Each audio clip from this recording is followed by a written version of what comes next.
Médiasphère. Médiasphère.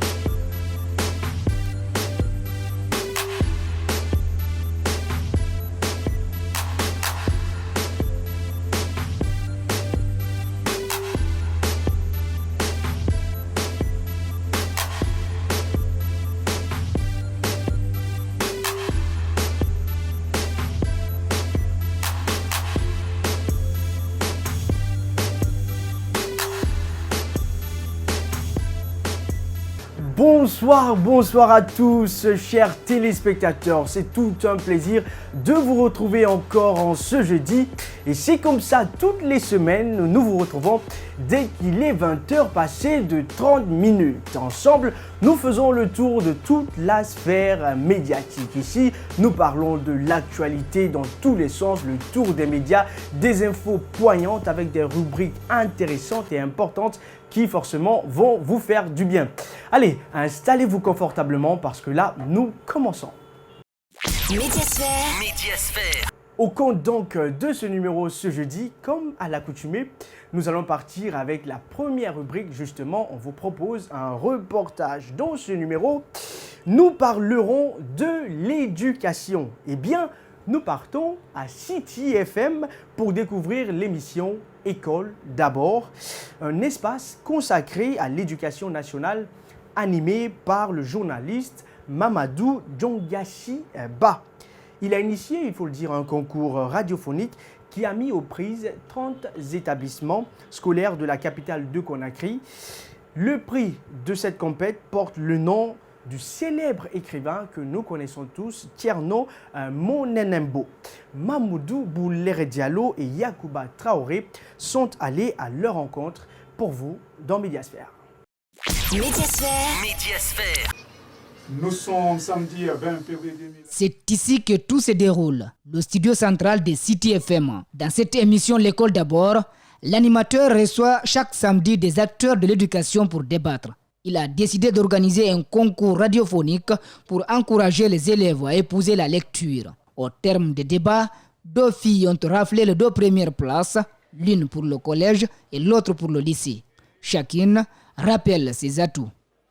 En conjugaison, en grammaire, en orthographe, en culture générale, c'est parce que je me suis beaucoup adonnée au travail. C'est la raison. J'ai la voix facile, j'ai la langue facile et je retiens rapidement ce qu'on me dit et voilà quoi. Les perdants se projettent déjà pour la 2e édition. Pour eux, la participation à un tel débat est une réussite. Je suis très contente d'avoir participé à ce concours. Non seulement j'ai appris à affronter certaines difficultés pour parler en public et je félicite aux fameuses gagnants. Je suis très contente pour eux et j'espère que je remporterai un autre concours. Les participants invitent les citoyens à écouter les médias et d'en tirer des bénéfices de leur enseignement.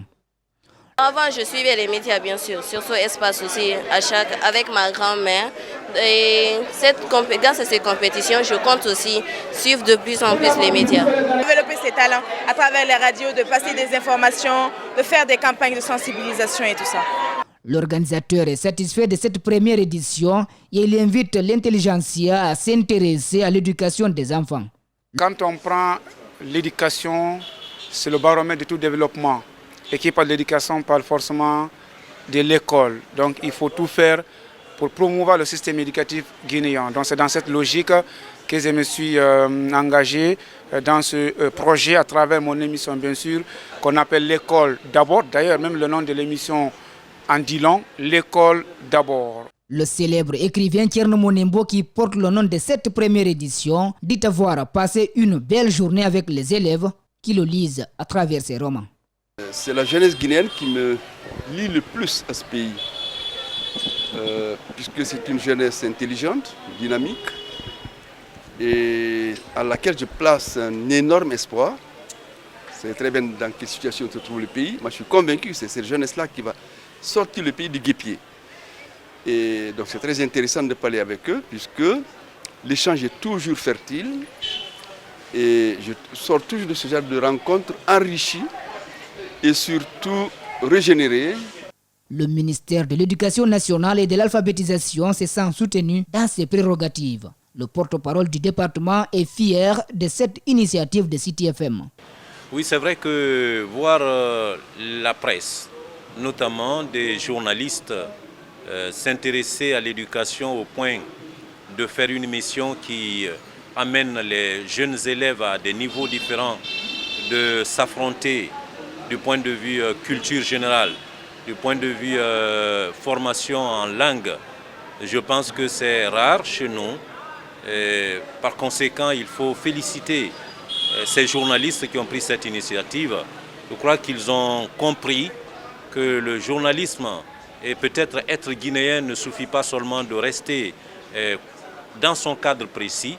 Ils se seraient tous juste contentés de la couverture médiatique d'un tel événement, mais en être l'organisateur, initiateur, au point d'apporter un plus à la formation des enfants, c'est aller au-delà de sa fonction de journaliste. C'est une option que nous saluons. Nous estimons que d'autres aussi qui exercent le même métier de journaliste prendront des exemples, comme pour dire que la formation de l'enfant guinéen ne relève pas spécifiquement que de MENA. En termes de conseils, Thierno Monembo exhorte les parents à scolariser les jeunes filles, seule manière d'instruire la société. Médiasphère. Nous disons merci, très beau reportage quand même à notre frère John Gassi. C'est une très belle initiative ça, réunir plusieurs écoles sur cette antenne City FM. On espère que les autres prendront goût et que cela pourra donc perdurer. C'est important de tenir ferme parce que l'éducation c'est important et ça aide nos frères, ça aide nos enfants et ça prépare le futur d'un pays. Et puis, place cette fois-ci à cette autre rubrique et nous partons avec la semaine médiatique de Malik Sangiana Camara. Voyons voir ce qu'il nous propose. L'État guinéen appuie le pied sur l'accélérateur dans la lutte contre la maladie à coronavirus. Encore pour une nouvelle fois, le port de masque est devenu obligatoire. Les avis des citoyens divergent sur les mesures prises à Conakry et partout à l'intérieur du pays. Et puis, cette autre info, la semaine médiatique, on parle du président qui a traité les citoyens de tortues. Malik. Il nous en parle et dit tout pour vous dans la semaine médiatique. Médiasphère. Chers concitoyens, reprenez vos masques, protégez-vous contre la maladie du coronavirus. D'ailleurs, vous n'avez pas le choix. La décision vient du haut sommet. Les contrevenants auront affaire à la loi. Net, sans pitié. Les tintembans et les noctambules auront souffrance jusqu'à encore 3 mois. Pour le couvre-feu qui est ramené de 23h à 4h du matin, il ordonne aussi la fermeture des lieux de loisirs, bars, restaurants, boîtes de nuit à partir de l'heure du couvre-feu. Les tenanciers de bar saluent l'initiative, mais estiment que ça pourra impacter sur leur activité. Effectivement, nous avons suivi le communiqué, mais sauf que ça va une fois de plus encore entraver nos activités. Parce que depuis le début du coronavirus, jusqu'à maintenant, nous avons été paralysés dans nos activités. Paralysie totale dans les activités Yako. Paradoxe que l'État ait suspendu son plan de riposte économique des étudiants qui viennent se débrouiller dans ces coins où on y trouve du Gulux, Del Campo, je ne sais encore quoi, ne savent plus quoi faire le pécule est insignifiant pour joindre les deux bouts. Et on se débrouille dans ces coins-là. Donc, nous demandons à l'État de venir au secours. Son Excellence, le ministre des épidémies et des pandémies, selon des indiscrétions, il paraît que à chaque fois qu'on vous nomme ministre de la Santé, la Guinée est confrontée à des crises sanitaires. Ebola is back au pays. Que faites-vous dans ce sens? Général Rémi Lama revient sur les efforts consentis dans ce sens. Dans le domaine de l'industrie biologique, un laboratoire de proximité performant a été rendu opérationnel dans la zone de détection de l'épidémie. Dans le cadre de la prise en charge, des centres de traitement de la région ont été renforcés à travers la fourniture d'intrants et d'équipements de protection individuelle. Ebola business. Vous vous souvenez, chers concitoyens, une occasion nette à l'époque pour un groupe de personnes de s'enrichir. Croyez-moi, les anciens stocks de vaccins contre Ebola lors de son premier passage sont périmés. Donc, il faut de nouvelles commandes. et les stocks de vaccins contre la maladie sont périmés depuis le 31 décembre 2020, selon l'Agence nationale de sécurité sanitaire.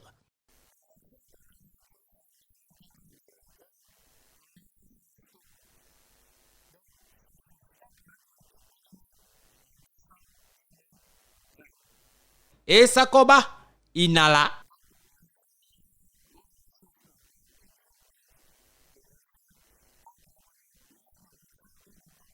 Mais cela ne nous fait pas peur. La Guinée est un pays expert dans la gestion d'Ebola. À nos experts de mettre en pratique les expertises. Dr Kassouri, on m'a dit qu'il est spécialiste en santé publique. Avec l'appui de nos partenaires, que cette fois, nous ne subissons pas l'épidémie. Nous faisons face à l'épidémie. Il y a une grande différence. Maintenant, on peut parler de la candidature de Sosé Bana. KPC veut diriger autrement le football guinéen. S'il est élu, le président du Afia Football Club promet d'initier les réformes pour le rayonnement du football guinéen. En promettant de tout faire pour que nous puissions reconquérir enfin la place que nous méritons, en phase avec les aspirations de la famille du football guinéen. Au même moment, la Guinée a besoin des investisseurs. Pour les rassurer, le président de la République lui-même en personne s'implique. Mais attention, selon Alpha Condé, les Guinéens sont des tortues. Les Guinéens n'ont pas honte, ils ont peur. Alors, c'est comme la tortue, il faut mettre le feu derrière. Ce qui va se passer. Médiasphère. Semaine quand même très chargée, l'actualité à tous les niveaux. C'était donc les chroniques, la semaine médiatique avec notre cher Malik Sangana Camara, toujours à la guet, à l'affût des infos. Et puis on poursuit, chers téléspectateurs, vous qui venez de nous prendre en marche sur cette émission Médiasphère. Nous partons avec cette rubrique que nous aimons bien aussi, Vue. Vue d'aujourd'hui est spécialement, disons en grande partie, consacrée à cette affaire Nicolas Sarkozy. Vous le savez bien, il est condamné pour 3 ans, une prison ferme pour lui, et puis pour corruption et trafic d'influence. C'est pas du tout arrivé, ça n'arrive pas tout le temps, il faut le dire. Et quand même, Vue, nous allons vous parler de ça, et entièrement consacré presque à ça, bien sûr avec d'autres infos liées à toute cette pandémie et à tous ces talk shows que vous retrouvez du côté du pays de Patrick Menet, qui a un regard impertinent sur toutes ces images. Pour vous, dans Médiasphère, et c'est maintenant. Médiasphère.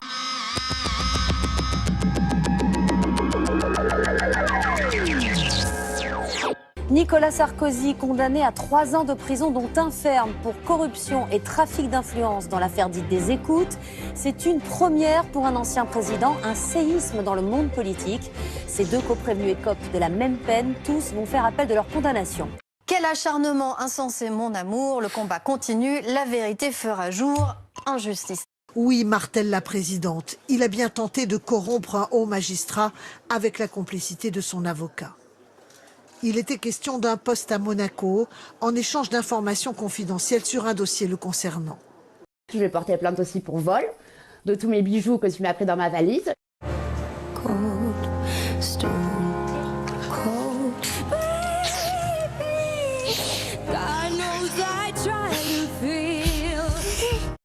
Les faits sont d'une particulière gravité, ayant été commis par un ancien président de la République qui a été le garant de l'indépendance de la justice. Je pense que tout est dit, c'était propre, c'était concis, c'était clair. Eh bien, souhaitons que tout le monde ait compris. C'est donc 3 ans, dont un ferme pour corruption et trafic d'influence, et ce, malgré le manque de preuves. Éventuellement, ce qu'on reproche à Nicolas Sarkozy, c'est ce que fait absolument toute personne qui détient une parcelle de pouvoir, c'est d'avoir envisagé de téléphoner à quelqu'un pour recommander quelqu'un. Ce que je veux vous dire, c'est que parfois les juges font de la politique, il ne faut pas être dupe. On est véritablement dans l'acharnement, sans doute dans du manque de professionnalisme et dans la nécessité effectivement de revoir et les méthodes et le fonctionnement du parquet national financier et même son existence en tant que tel.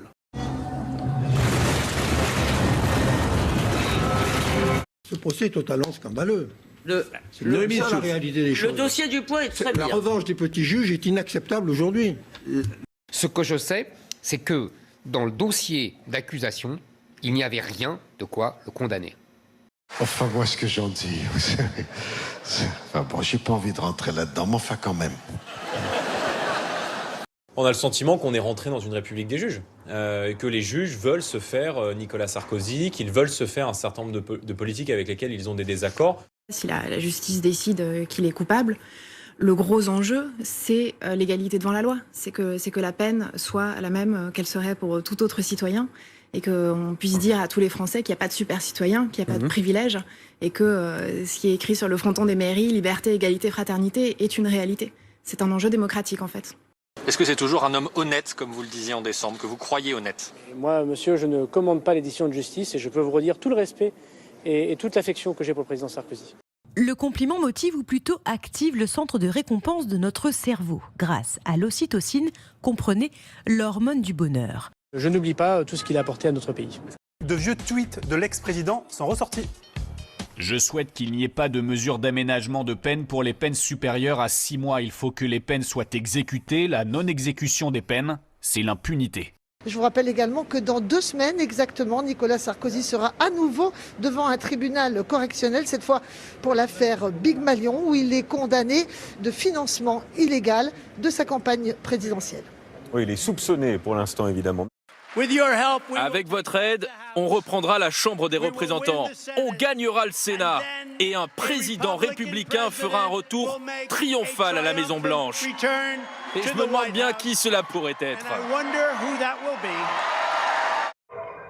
Nous partons au Danemark, retrouver Clémence Dibou, qui ne savait pas qu'elle était à l'antenne. Pas de régime de faveur pour les frontaliers. L'Allemagne a classé la Moselle en département à risque pour passer la frontière. Il faudra désormais présenter un test PCR de moins de 48 heures.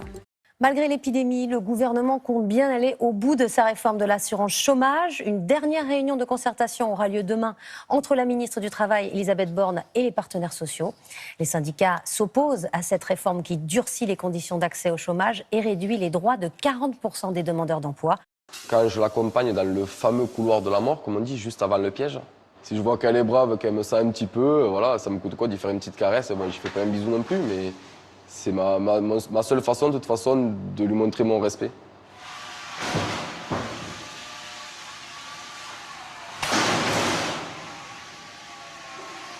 Il faut tenir encore quelques semaines, 4 à 6 semaines. La phrase, il y a quelques minutes, du président de la République. Le printemps est moins propice à la circulation du virus. On vaccine, on protège les plus fragiles. On croise les doigts. C'est un véritable tsunami qui devait faire sur le monde de la télé-réalité actuellement l'une des candidates emblématiques. Carla Moreau est au cœur d'une polémique depuis ce week-end car elle aurait eu recours à la sorcellerie. Vous voyez pas que nous on est au-dessus et tous les deux là, ils sont claqués au sol. Non, c'est on vrai. n'a jamais dit ça. J'assume quand je dis qu'il est claqué au sol. Voilà. Je pense quand même que quand t'as des émotions à faire ressortir, là c'est pas mal quoi. Voilà, là tu te défoules bien. Les frères Lumière l'ont breveté en 1895. Moins d'1 an après, Léard, un photographe pornographe, s'en empare et met en scène le coucher de la mariée.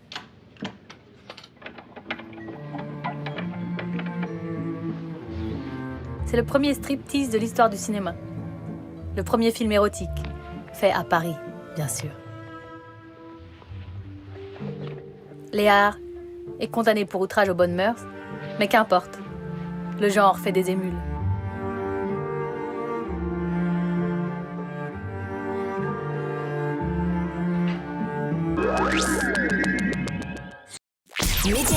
Médiasphère. Voilà, c'était donc cette rubrique vue.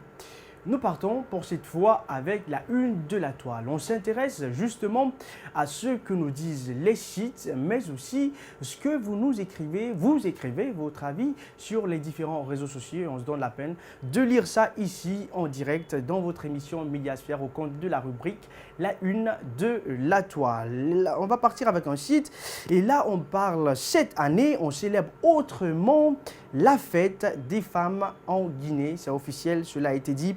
L'annonce du report samedi de la célébration du 8 mars, fête internationale de la femme sous le thème leadership féminin, pour un futur égalitaire dans le monde de la Covid-19 a été fait ce mardi 2 mars par Awa Biavogui, ministre en charge des droits et de l'autonomisation des femmes, qui a animé une conférence de presse dans un réceptif hôtelier de Conakry, avant d'annoncer que très malheureusement, cette année sera célébrée en différé vu ce contexte d'urgence sanitaire, parce que nous sommes en période de restriction, vu qu'il y a une recrudescence du taux de prévalence de la contamination. Et puis très rapidement, on part avec cet autre site. Le titre même est ravageur. On parle de la FEGIFOOT et cette fois, choc des titans. Le choc des titans aura bien lieu. Antonio Soiré est candidat. Un titre intéressant.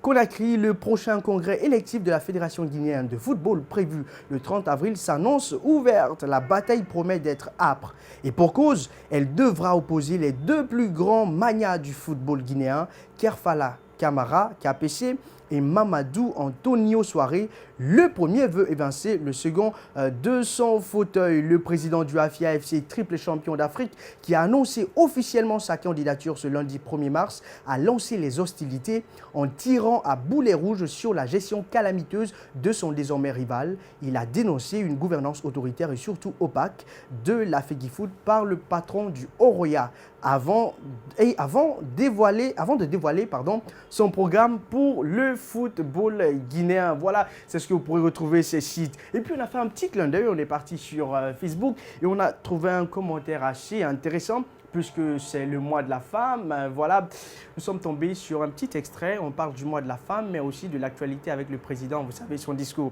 Et lui, c'est Tonton Mo, on va lire intégralement. Elle a la tort, mais elle n'est point tortue. Cette femme a certainement besoin de feu, mais de feu qui stimule son activité. Elle a besoin de ce feu du savoir pour booster sa production, de ce feu mécanique pour atténuer ses efforts surhumains pour un résultat déséquilibré. Elle a besoin de feu, oui, le feu électrique qui lui permettra de conserver ses récoltes, transformer la matière à travers des idées qu'elle n'écartera pas par manque d'appui. Elle a besoin de feu, de cette volonté politique qui l'inclut dans le développement de la nation. Elle a besoin de feu, de ce soutien de père qui, au lieu de la prendre à la gorge, de la diminuer à tout va, la stimule, la motive, l'appelle à participer à la construction de la belle Guinée.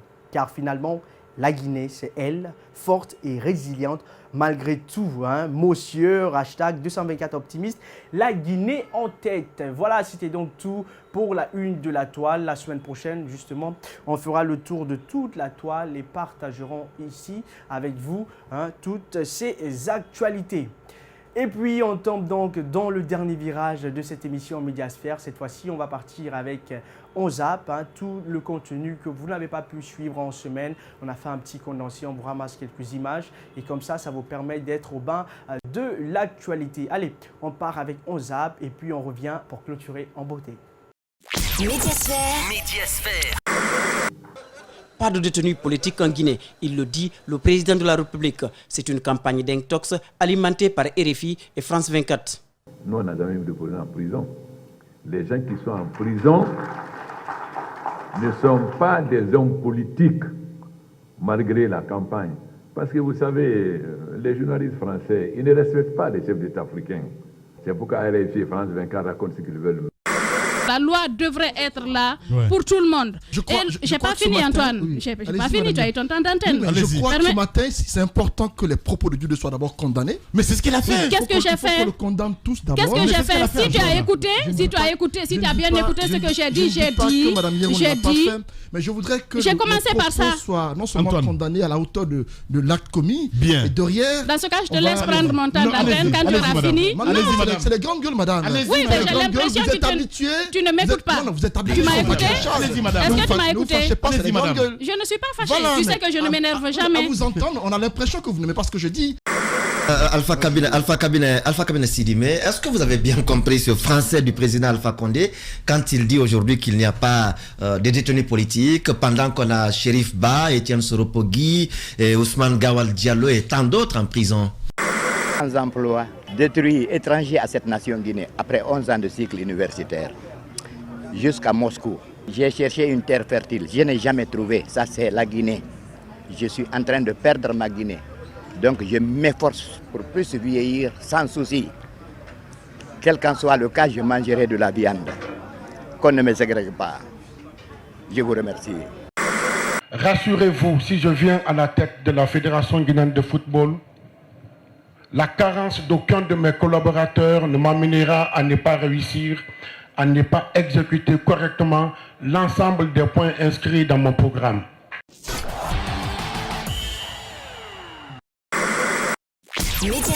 Médiasphère. Voilà donc, chers téléspectateurs, c'était cet élément qui met fin donc à cet épisode du jour au compte de Médiasphère.